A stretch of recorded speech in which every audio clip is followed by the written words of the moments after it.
La guérison émotionnelle est quelque chose dont chaque personne a besoin.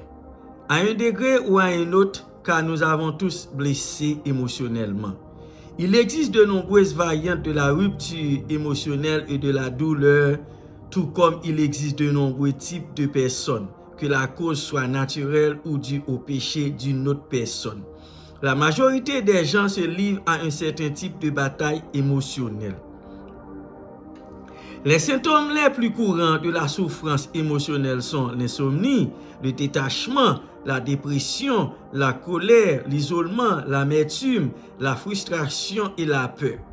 Les causes les plus fréquentes sont l'abandon, la rupture de confiance, la douleur ou la maladie chronique, le rejet. L'absence de communauté et le sentiment que la vie n'a pas de sens. Malheureusement, la culture moderne est un véritable vivier pour ces destructeurs émotionnels. Nous sommes de plus en plus détournés de la communauté au profit de l'individualisme, d'un comportement digne de confiance au profit de l'égoïsme, de la morale qui donne un sens à notre vie au profit de l'existentialisme et du postmodernisme qui nous détache les uns des autres et de notre humanité. Les choix sains et des pratiques saines au profit d'une gratification instantanée qui dégrade notre santé physique. Comment une personne peut-elle remonter à la surface de cette vague culturelle et trouver la guérison émotionnelle? Il n'y a pas de chemin rapide et facile vers la guérison émotionnelle, mes bien-aimés. Certains diront qu'il suffit d'accepter Jésus pour être soudainement guéri de nos maladies émotionnelles ou autres.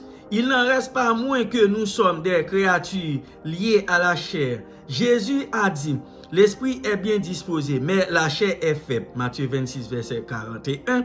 L'apôtre Paul s'est battu avec la chair et a raconté comment elle résistait obstinément au désir de sa volonté et de son esprit de suivre Dieu. Romains 7, verset 18-25. Suivre Dieu est le premier pas vers la guérison émotionnelle. Il est celui qui restaure nos âmes. Psaume 23, verset 3. Jésus est venu en partie pour guérir ceux qui ont le cœur brisé. Luc 4, verset 18. Mais nous devons nous rappeler que la guérison est un processus.